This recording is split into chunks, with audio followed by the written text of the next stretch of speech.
Good luck getting one. Because that's how the Indiana Fever fans roll. When a role player's jersey sells out before the league MVPs, what happens? In Indiana, something extraordinary is currently taking place. While Wilson is well stocked in Vegas, Sophie Cunningham's jersey vanished hours after her press conference. Could this be evidence that Indiana has amassed the strongest fan base in women's basketball? The numbers don't lie. This is only the beginning, and Sophie Cunningham is right here with the Indiana number 8 jersey. The nation isn't just talking about supporting their team, they're spending their money to show it. Jersey's Sophie Cunningham. Something very incredible just took place in Indiana. The WNBA retail game was utterly upended by Sophie Cunningham, who hasn't yet played a minute in a Thunder uniform. We're not talking about a slow sellout over several days or weeks, but rather about jersey shelves being fully cleared out within hours of her first press conference. And Sophie Cunningham right here with the jersey on. Indiana number 8. Sophie Cunningham, the jersey. The timeline is completely crazy. Sophie literally just finished her first gym session with Keith Porter, and fans are already swarming the team store like there's free money inside. Sophie enters Indiana, holds her introductory press conference. With that big smile, posts a quick Instagram photo with her new number 8 jersey, and then boom, a merchandise explosion nobody saw coming. Finally here! Got it! All right. Hey guys, it's Sophie Cunningham here. I'm finally in Indiana and I am so excited to be here and meet all of you. See you guys at the game. Bye. What's even more bizarre is that this never occurs with recently traded players, because the WNBA's typical playbook is quite simple. You join a new team, establish yourself on the court, gain supporters, and eventually perhaps people will start purchasing your shirt. Sophie simply ignored the entire procedure, and the merchandise team for the Fever was caught off guard and unprepared for what happened. But the commenter said, I can't get a jersey.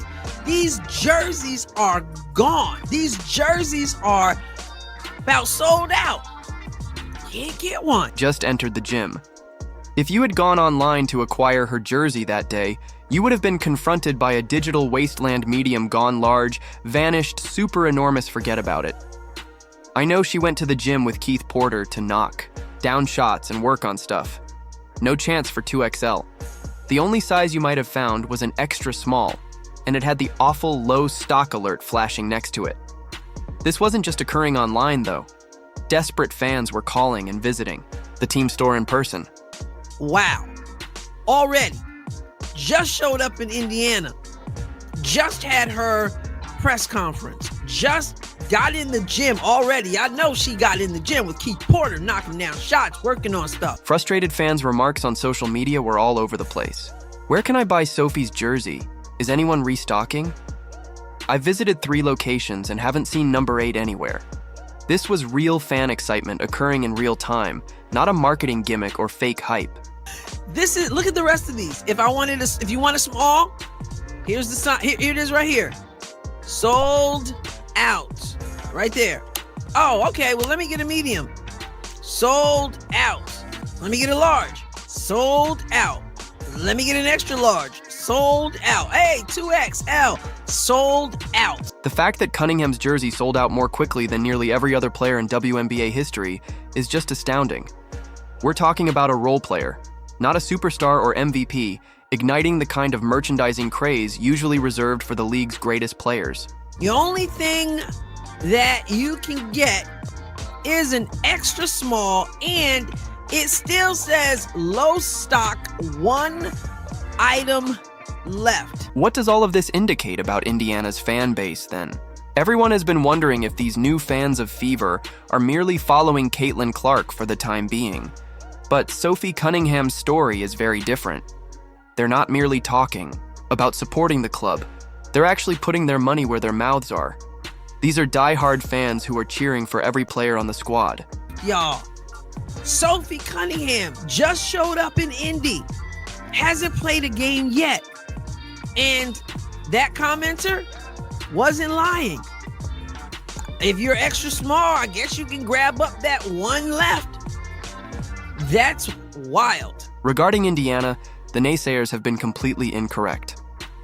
Although everyone keeps repeating the notion that Fever supporters are only there for Caitlin Clark, the reality on the ground tells a totally different tale. We are seeing a whole fan base that is acting in ways that are unprecedented for the majority of WNBA markets. I guess the message has been sent. The organization is going to have to make sure they have plenty in stock. Plenty in stock. Right now, low stock, one item left, and the rest of these sold to the out. Recall the charges that they have been following the craze like a shadow since the rival coach's draft day. Media figures are whispering that these aren't true basketball fans, and that this is just short-term enthusiasm that will subside once the novelty wears off. Players from other teams are even wondering if Indiana fans are genuinely interested in women's basketball or just one standout player. I noticed someone commented saying, I'm going to get one of those jerseys. Sophie Cunningham, yes, I'm getting that jersey. However, this is what distinguishes Indiana. They're too busy shattering attendance records and clearing up shop shelves to waste time debating on Twitter about who is a true fan. The Sophie Cunningham jersey case is a prime illustration of what has been going on, not a singular incident. These fans are buying everything with a Fever logo during the season, including basketballs, t-shirts, hats, and yes, even the jerseys of players who just joined the team a few days ago, in addition to tickets to see Caitlin Clark. Indiana Fever fans. I'm not talking about the people they've been made out to be by people out there, by media, by WNBA players and coaches. I'm not talking about that. I'm talking about real Indiana Fever fans. Don't just talk the talk.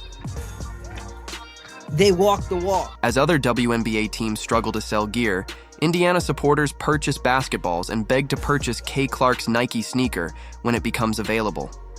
This isn't just talk, it's a whole new level of fan participation, and the supply chains can't keep up. Keeping anything in stock is a problem in Indiana. Team stores that once had a lot of inventory are now frequently posting sold-out notices, which is revolutionary for women's sports. They're buying jerseys. I got sweatshirts, t-shirts, different things. They're buyers. The most revealing aspect of all of this is the attendance trends. When Caitlin plays, Indiana isn't just packing arenas, they're setting records each game, while other teams keep getting that awkward footage of empty arenas. There is no more clear contrast. I'm not saying that no other fans are buying stuff, because obviously people are wearing stuff in stands. But it is Indiana Fever fandom. Not calling you dumb. I paused in between. Fandom. Indiana Fever fandom who go out and put their money where their mouth is. This begs the crucial question for the WNBA's future.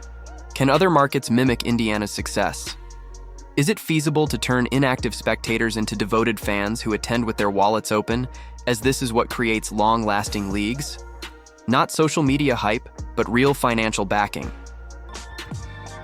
I'm not saying, again, that no other fans are buying stuff. That's obviously not true. But you cannot, just like you can't compare other players to Caitlin Clark and the effect she has, you cannot compare other fans to Indiana Fever fans. These fans aren't merely altering people's opinions of themselves.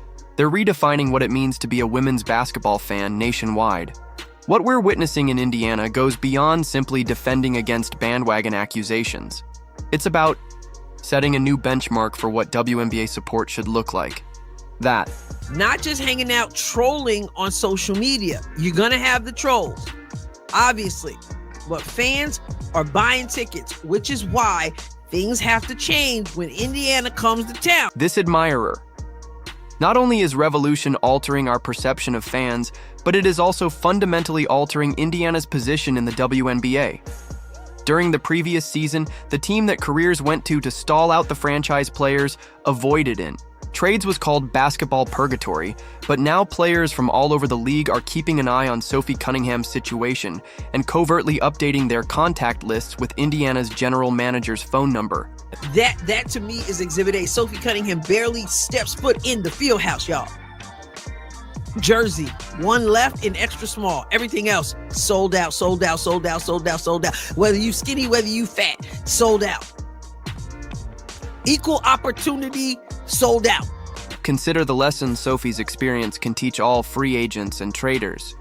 It's not typical in women's basketball for a role player to receive superstar treatment when she walks into Indiana following a trade, and before she even steps onto the court during a game, fans have embraced her so fully that they've cleared out every merchandise rack bearing her name.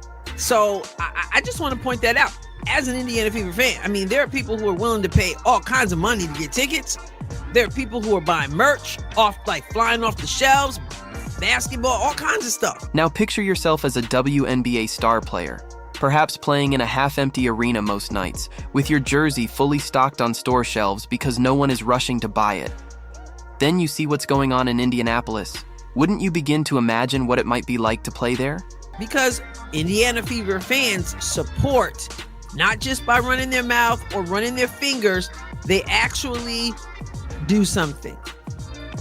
And those who may not be able to afford it, they want to do something. When players feel appreciated and see fans spending actual money to support them, they perform better and are more driven to please those fans. Better play results in better outcomes, which draw in even more talent. Suddenly, you're not just building a team.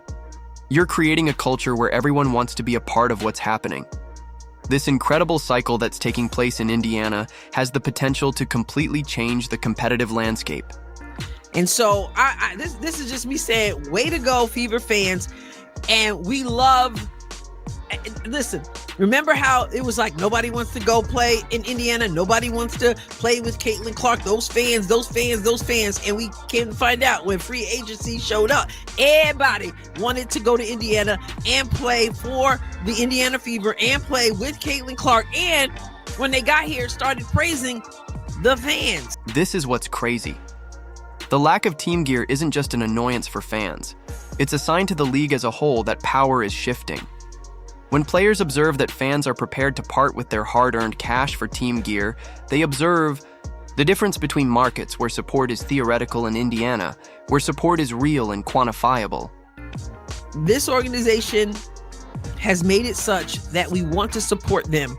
And that's why when the people say, we want the culture to be right, we want to make sure people who have been brought on, I ain't gonna name no names, but we want to make sure people have been brought on. Remember, fans are for real. Just think about what the Atlanta Dream's Renee Montgomery said. They buy merch, basketballs, Caitlin Clark basketballs. They're begging to buy Caitlin Clark's Nike shoe when that shows up. And here's the thing.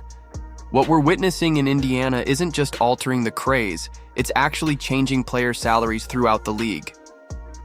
When merchandise like Cunningham's jersey is flying off the shelves, it has a direct effect on team valuations.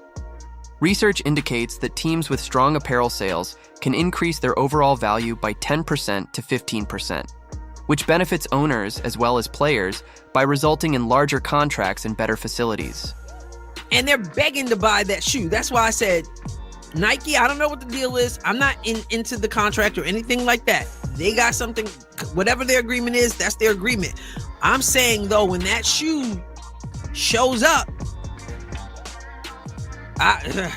they better prepare and be ready. Consider the Chicago Cubs, whose retail surge following their 2016 World Series victory resulted in a 20% rise in club value in only 1 year. Now picture it occurring in the WNBA. While other teams discuss marketing tactics in boardrooms, Indiana, fans are voting with their money for the future of women's basketball by purchasing more than just jerseys. Fever Nation is laying the groundwork for a dynasty that could transform women's sports for many years to come by transforming fan passion into financial power. This goes beyond today's sellouts. Indiana Fever fans, and they buy tickets, they sell out arenas, home and away, they buy merch,